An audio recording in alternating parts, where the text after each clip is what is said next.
京中那些贵女的嘴，怕是比淬了毒的刀子还利，日日嚼舌根，真当我安宁是泥捏的不成？郡主息怒，那些人不过是见风使舵，不值得您动气。长宁侯世子宁泽霄仗着军功逼宫拒婚，让我成了京城最大的笑柄。这笔账我记着。我心口堵得慌，去跟阿娘说我要出府散心。若是她不允，我便日日这般闷着，看她心疼不心疼。奴婢这就去，只是夫人那边怕是要软磨硬泡才能松口。罢了，与其在府中受气，不如去月老庙求个心安。只是这月老先生怎的还会拆姻缘？宁泽霄，你既然敢拒婚，那就别后悔。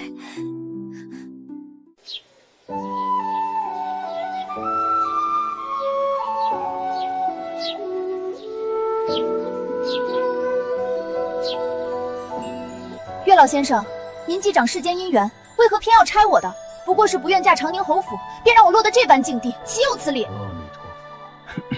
女施主莫气，姻缘自有天定，强求不得。施主与树洞的缘分本就是月老牵线，何必执着于眼前的分人？1年又3个月，与树洞那头的人书信往来，竟成了我如今唯一的慰藉。京城的流言，郡主的身份，在笔墨间都烟消云散了。多谢妙主提点，我今日便是来取信的。施主随心就好，树洞寄情，情之所至，便是缘分。他竟约我相见，可我是安宁郡主，若是让他知晓我的身份，这份难得的平静，怕是就碎了。我该如何是好？郡主，您若是不愿相见，便回封信婉拒便是，何必这般为难自己？我怎会不愿相见？只是我这郡主的身份太过扎眼，他那般敏感，若是知晓，定会觉得我欺骗了他，这份情怕是就断了。不如编一个身份，一个与他门当户对，甚至更为卑微的身份，这样他便不会有顾虑。我是东街挑大粪的寡妇，家道中落，丈夫早死，靠着挑大粪过活，家里还有痴呆的婆母要照顾，怕拖累你，实在没脸面相见。郡主，您这也太离谱了，若是他日被发现，可如何是好？离谱才真是。他若是真心待我，便不会在意我的身份，若是在意，那这份情也不值得我珍惜。你把这信送到树洞去，他若是回信了，你便立刻取回来。希望他不要多想，希望这份缘分不要因为我的谎言就此中断。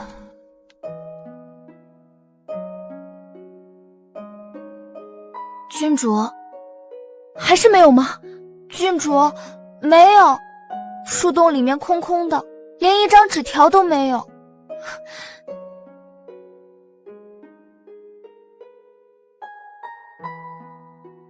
不过是一次相见的推脱，他竟就这般没了音讯。难道我在他心中就这般不值一提？终究是我错付了，我不过是怕身份悬殊，怕拖累他，他怎就不能懂我？郡主，或许是他有事耽搁了，再等等，说不定明日就有信了。罢了，再等一日，若是还没有，我便写封信去问。若是他依旧不回，那这份缘分便到此为止吧。阿泽，这是我为你取的名字，你若真的在意我，便给我一个回应，哪怕是一句责怪，也好过这般杳无音信。今日已是第5日，阿泽，这是我给你定下的最后期限了。郡主，有信了，树洞那边有信了。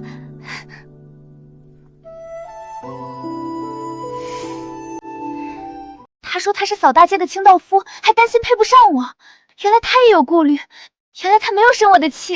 阿宁多虑了，实不相瞒，我也只是跟着隔壁的哥哥学了几日的字，在阿宁面前装了几日清雅时，我还担心自己配不上阿宁。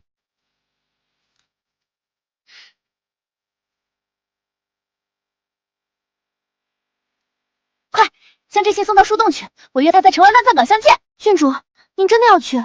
城外荒僻，若是出了什么事，可如何是好？无妨，城外人烟稀少，不会遇到京城的熟人，也不会暴露我的身份。正好，大街的青烙服会是怎样的模样？想来定是个真诚可靠的人。阿泽，我等不及见你了。这样便没人能认出我是安宁郡主了，活脱脱一个东街挑大粪的寡妇阿宁。是小姐，这城外的乱葬岗也太偏了，您怎会选在那里？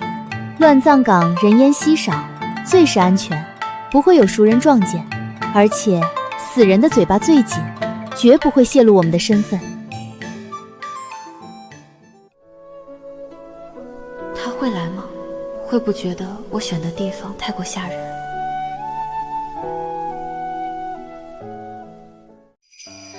这清道夫阿泽竟是个眉目如画的俏郎君。不好意思，阿宁，马车走错了路，绕了一圈，你没有等很久吧？没事儿，这块人烟稀少，也没有成行的路，必须得是有经验的车夫才找得到，要不然怎么叫做无人问津的乱葬岗呢？只是，你说你坐马车来？是这样的，我平时除了扫扫街，偶尔也会给人当车夫，想着反正也要出城了，便顺便接了个活儿。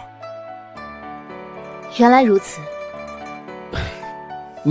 你一个姑娘家跑到这里来，也一定很辛苦吧？是有点辛苦，但一想到能见到阿泽，我就觉得这不算什么。是我不好，让你一个姑娘家走了这么远的路，脚疼吗？不疼了，我是干粗活的，又不像那些千金大小姐，走到哪里都是轿子马车。谢谢你，在这个世上，没有几个人是真正关心我的，你说的话我都会放在心上的。阿泽，你……阿宁，辛苦你了。它竟是江南的丝绸制成，上面还有华丽的金丝刺绣，绝非普通百姓所能拥有。阿泽，这手帕这么精致，应是江南的丝绸制成的吧？金丝手帕，你一个扫大街的，怎么会有这种东西？这个啊，这是刚刚那位贵客落下的，我看你鞋子脏了，一时情急就拿出来用了。没事没事，这权贵人家的帕子最是忌讳被人拾取，就怕人家用在不该用的地方。我帮你拿回家，洗干净了再还给你吧。那谢谢你了，阿宁。长这么大还没有姑娘主动给我洗过东西。他竟忘了我在信中说的寡妇身份，还唤我姑娘，这般单纯让我更加心动。别站着，咱们去那边坐坐吧，那边墓碑没有这么密集。对了，阿宁，你怎么能一眼就看出那是金丝手帕还是江南丝绸？糟糕，要露馅了！见到阿泽太开心了，竟然忘了我现在的人设是一个挑粪寡妇，根本不可能认识这般名贵的丝绸。以前我家那口子还在的时候，带过我去过绸缎庄呢，我见过那么几回，所以就记住了。那你记性真好，这帕子还真不是一般绸缎庄有的东西。是我鲁莽了，阿宁，过去的事咱就不要想了，以后你跟着我，我会赚很多银子给你买帕子。你要金丝的也好，苏州的绸子也好，波萨国的进贡也罢。我的意思是，波萨国的进贡，咱们普通老百姓虽然销售不起，但人还是可以有梦想，你说呢？原来他喜欢瘪撒国进贡的玩意儿，等我回去了，就让皇祖母赏一些，全送到他面前。是啊，有梦想谁都了不起。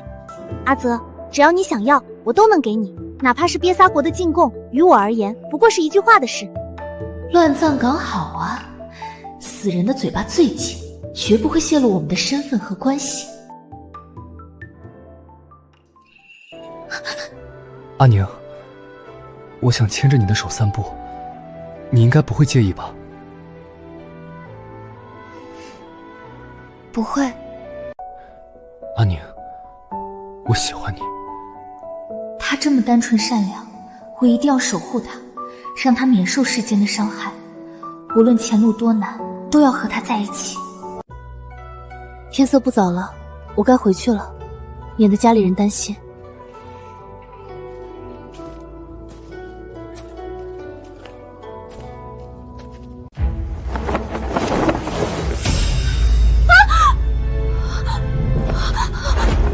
阿宁不怕，我在呢。你们是谁？谁让你们将人扔到这里来的？臭小子，不要多管闲事，这本来就是个死人坑。哼，你们小两口来这约会，这口味也真是异于常人。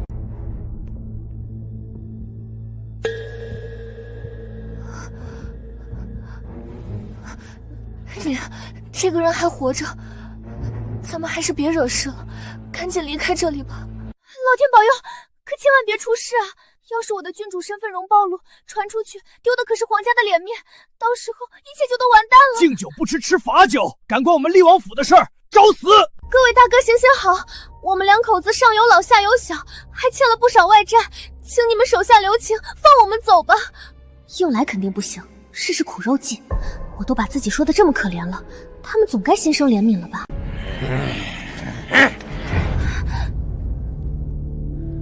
阿宁，看这情形，等会儿肯定会打起来，你先到后面躲着。打起来，我绝不允许。阿泽，你千万不要为了我而让自己受伤。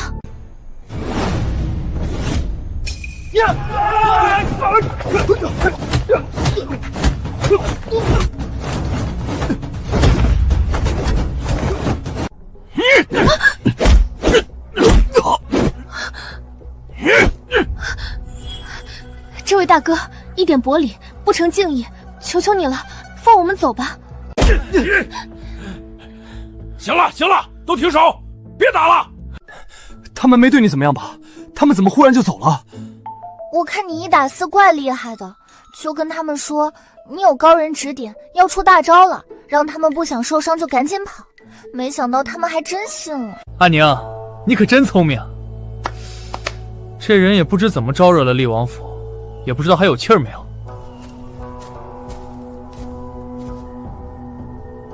虽然昏迷不醒，但婉欣还没有伤到根本。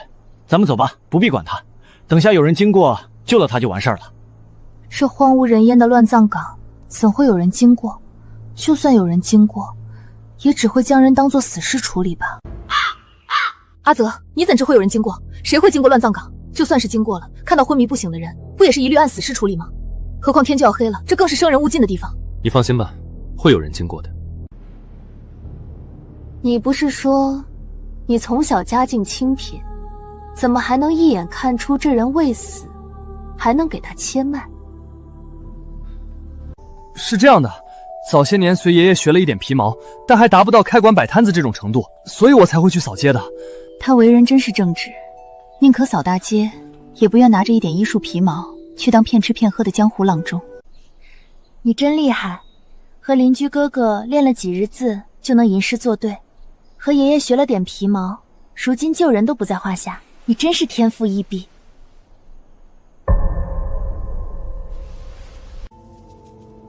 对了，你刚刚看到那几个人腰间坠着的腰牌了吗？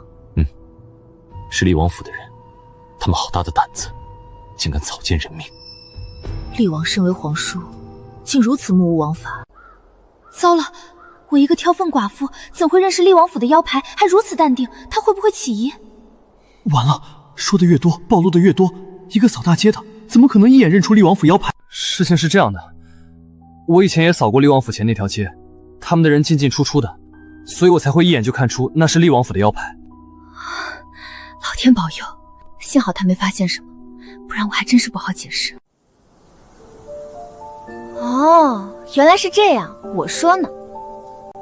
我送你一程吧，这荒郊野外的，让你一个姑娘家走夜路，我实在是不放心。郡主府的小厮就在不远处等我，可千万不能让他发现了。这样不好，咱们的事儿别人还不知道，被人看到了不好。没关系的，我跟在你身后，只要确定你安全回去就好。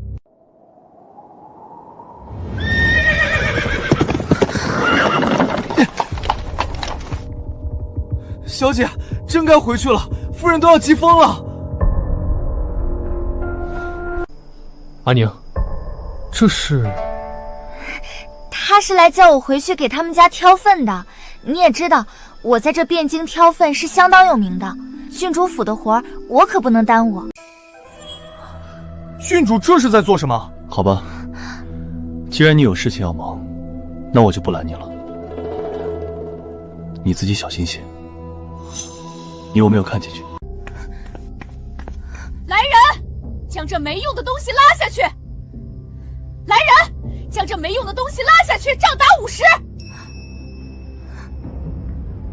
糟糕，肯定是因为我回来晚了，娘亲才会迁怒于小厮们。阿娘，这事与他人无关，是我自己贪玩忘了时间，您消消气啊！你还敢替别人求情？让你出府散心，你竟玩到这个时辰才回来，让全府上下都为你担心，你眼里还有没有我这个阿娘？阿娘，你也知道，如今京中的贵女都在笑话女儿，女儿心情不好，就在外头多待了半日，想散散心罢了。这长宁侯世子不懂事儿，长宁侯这老家伙也不知分寸，敢拒安宁郡主的婚，简直不像话。真是。阿娘，您就别生气了，女儿知道您都是为了我好，这婚事终究是我自己的事情，我希望能由我自己来选择。如果没有缘分，强绑在一起也不会幸福。女儿觉得只要对方人不错，咱们也不一定要讲究什么门当户对嘛。安宁，你这话是什么意思？难道你已经看上哪个王孙公子了？阿娘向来看重身份门第，若是知道我喜欢上一个扫大街的青木夫，定会气得半死，还是先不要说的好。即便不是名门望族，那至少也得是个有才有德、品行端正的男子，将来仕途之路自会顺财，这样才配得上你。倘若是普通百姓，那至少也得家境殷实，身份地位倒还能包装一下，但若是个穷酸小子，那便绝无可能。虽然阿泽确实是个穷酸小子，可我就是喜欢他，就是想要和他在一起，哪怕前路艰难，我的心也不会改变。你到底看上哪个叫花子了？不是的，不是的，看来想要让阿娘接受阿泽，绝非易事。对了，过几日的春日狩猎宴，你皇祖母邀你一起去，你要好好准备一下。皇宫的狩猎宴历来都是男子参与，女子从未被邀请过，这次怎么会破例？皇宫的狩猎宴历来都是宗室子弟和朝中重臣的公子们参加，女子从未被邀请过。皇祖母这次为何破例邀我去？郡主，会不会是皇祖母心疼您，想让您出去散散心，见见世面？定是这样。皇祖母见我被宁泽霄拒婚，成了京城的笑柄，想要借着狩猎宴为我寻一个好人家。只是这样一来，长宁侯那位世子爷势必也会在场，想想就让我觉得膈应。说起这长宁侯世子宁泽霄，他也算是京中少年英才，8岁从军，屡建军功，还懂医术，可他偏要做出这等混账事儿。他若不想娶我，大可以好好坐下来谈。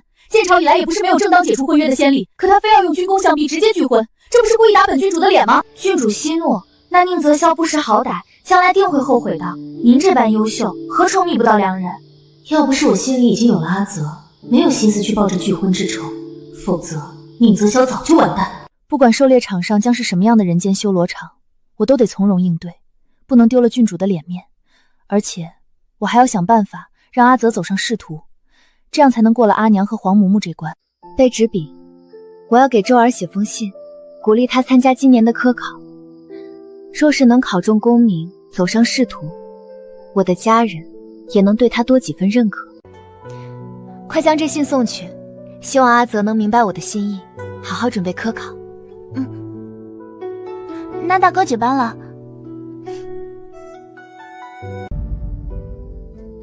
小姐，有回信了。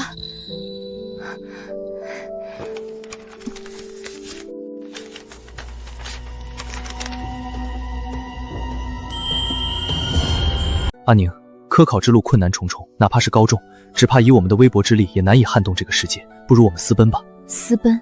是啊，就算阿泽考中功名，皇祖母也未必会同意我下嫁。私奔或许是我们唯一的出路。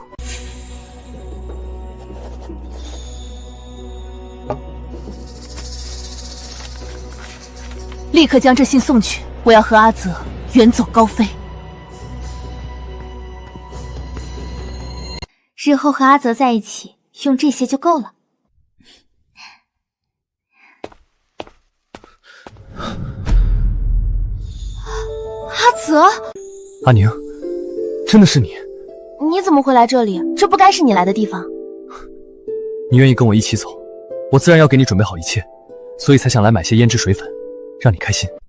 哦，你是嫌我没有这些玩意儿点缀不好看了？不是，我怎么会嫌你呢？阿宁本就不需要任何外在的修饰，天生就好看。只是我以为姑娘都是喜欢这些小玩意儿，所以想让你开心。其实有你在我身边，我已经很开心了。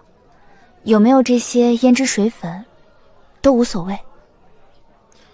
掌柜的，把好货拿出来给我看看。这些胭脂水粉，一看就价值不菲，绝非平民能销售。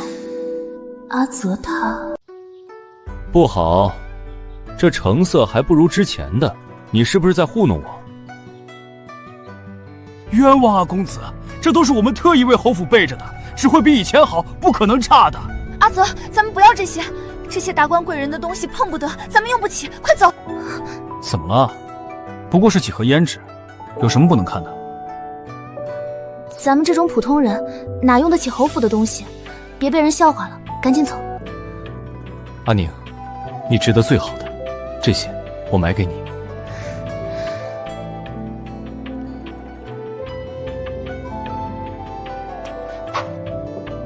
阿宁，这个怎么样？你试试。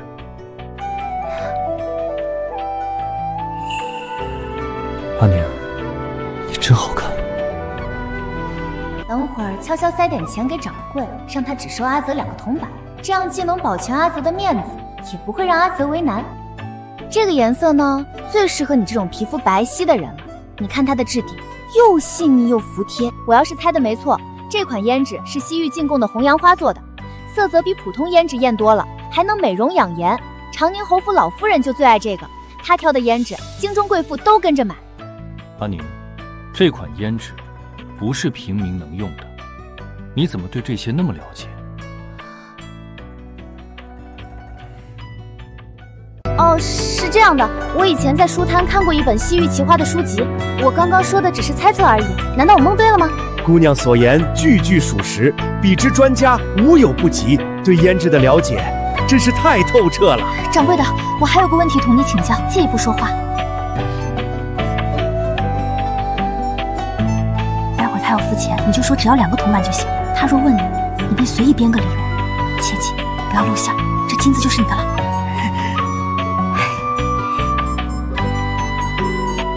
阿泽，我刚刚听掌柜的说完它的制作过程，更加喜欢这款胭脂了。你愿意送我吗？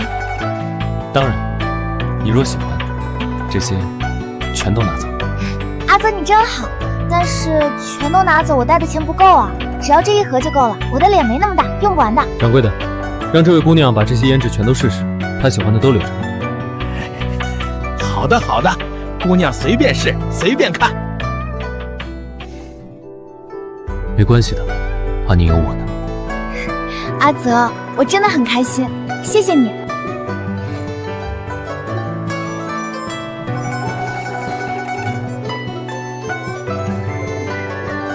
掌柜的，多少钱？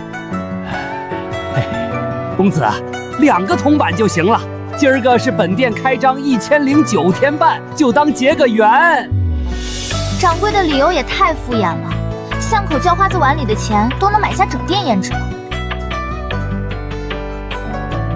掌柜的，真是太感谢了。哎，公子客气了，您慢走。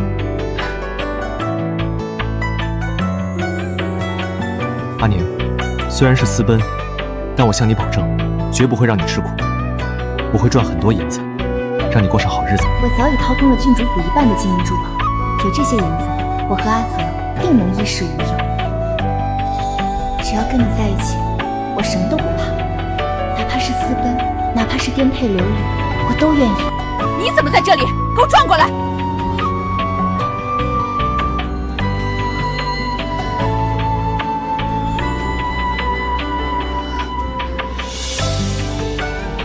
夫人，郡主府的活我马上去干，您千万克扣小的银子。还敢装？我看你装到什么时候！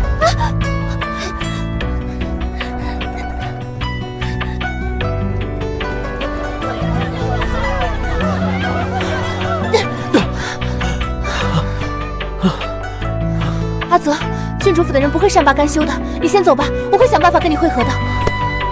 你只是在他们府上干活，又不卖身给他们，难道他们还敢克扣你的银子？郡主府的人都这么蛮横无理吗？大户人家都是这样的，规矩森严。阿宁，以后你不必再干这些活了，我可以养你的，就让我来照顾你的将来，我绝不让你受半点委屈。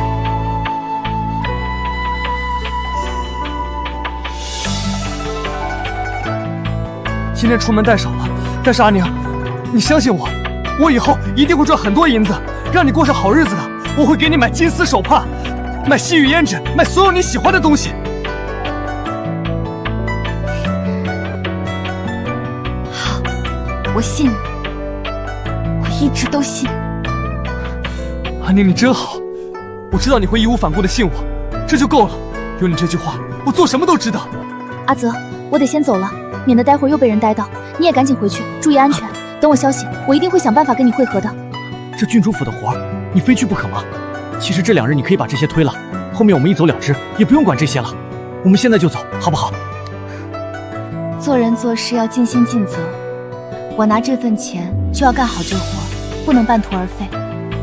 你放心，我很快就会来找你的。你说的真好，如果这世上每个人都像你这样善良和尽职，那人间一定是天堂吧。辛苦你了，阿宁。等我回去安抚好阿娘，就继续准备私奔的事。很快，我和阿泽就能远走高飞了。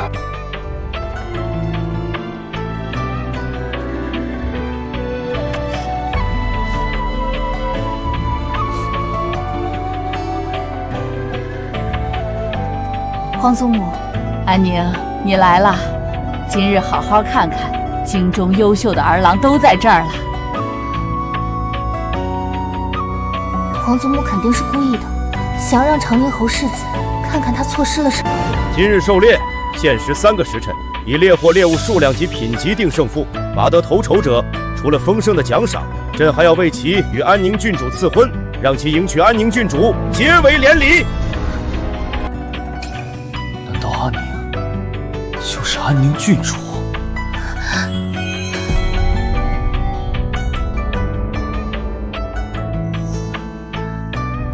是阿泽失散多年的双胞胎兄弟吗？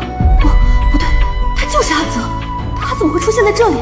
这个时间，他不该在扫街吗？皇祖母，安宁自幼善骑射，今日能不能也跟男儿们一同骑马狩猎？向太下，皇祖母，姐姐去了，那我也要去。好，好，好。去吧，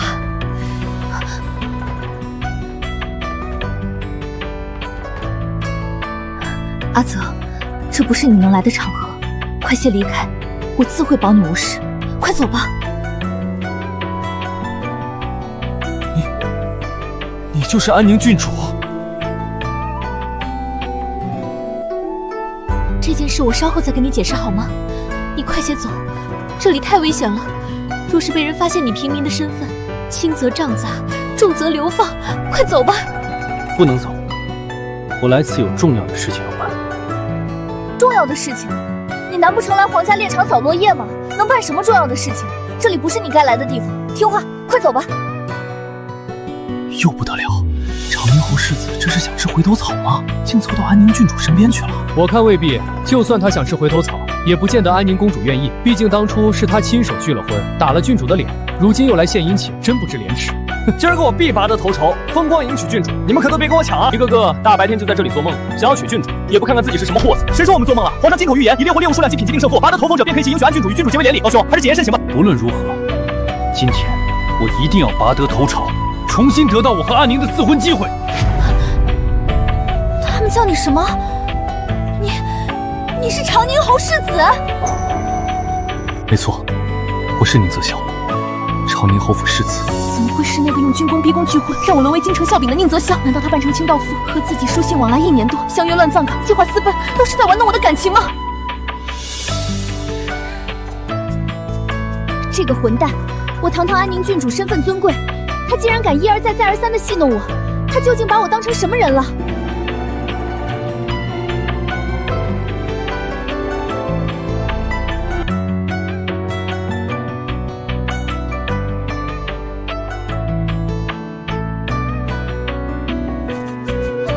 回禀皇上，本次狩猎赛拔得头筹的是长宁侯世子。震惊！拔得头筹的竟然是宁泽霄，他不是已经拒了与安宁的婚事吗？又是你！既然已经拒了婚，还去抢这第一做什么？你是巴不得哀家的安宁嫁不出去，让皇家颜面尽失吗？是啊，你不是已经拒了与我的婚事，还争什么第一呢？难不成还想让我再次沦为全京城的笑柄吗？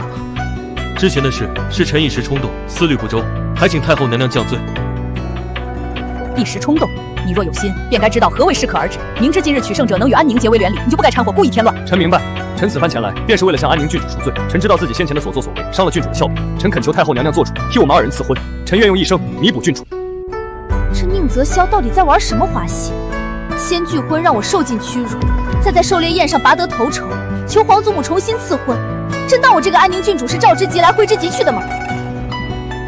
你既已拒婚，便不该再纠缠不清。安宁郡主的婚事自有哀家做主，容不得你胡闹。这第2名安国公府的小公子陆丰堂也差不来，模样周正，品性端正，哀家甚是喜欢，也算是良配。安国公世子爷确实不错，一表人才，文武双全。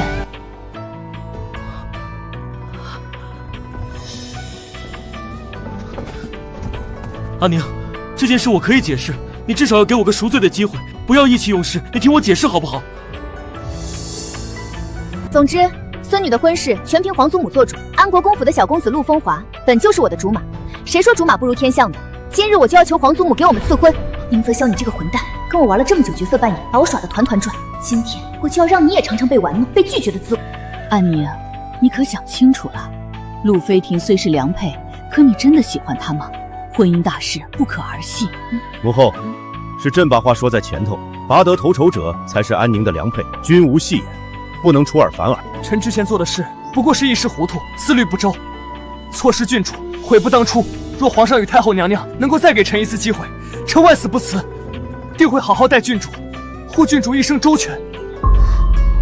这是我亲手打的剑髓，是我扮成挑粪寡妇时，虽然廉价，而且粗糙烂造，没想到竟然被他视若珍宝，一直佩戴在身上。母后，安宁是您的宝贝疙瘩，这婚事还是您做主吧，朕不掺和了。罢了，年轻人的事情就让他们年轻人自己解决吧。阿宁，求你听我解释，给我一个机会，就一个机会，好不好？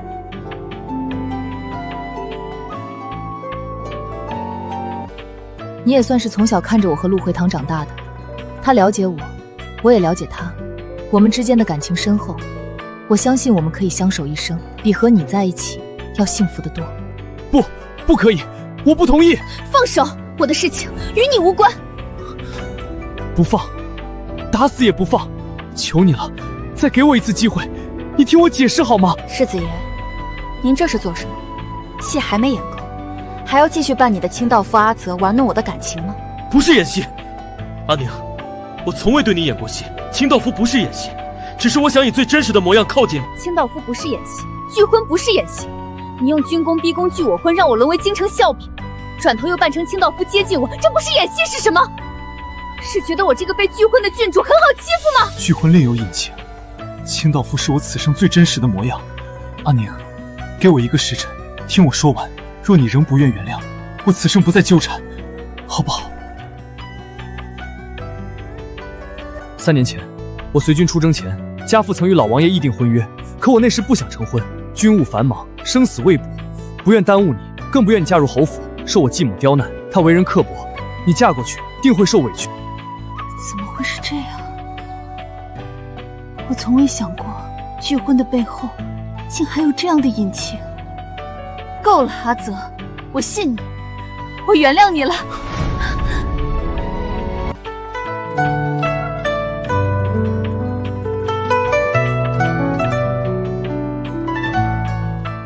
安宁，今日起，我不再是长宁侯世子了，我只想做你的阿泽。安宁，可以吗？我还能继续喜欢你吗？我已辞了世子俸禄，将历年军功换了田产，准备自立门户。安宁，你可愿嫁一个白身？我发誓，我这辈子不，下辈子、下下辈子、永生永世都只爱你一个人。白神与郡主私交是死罪，可宁泽霄却愿意为了我，特意求了皇上恩典，让皇上特许他以田产为聘，不入仕途，只做富家翁。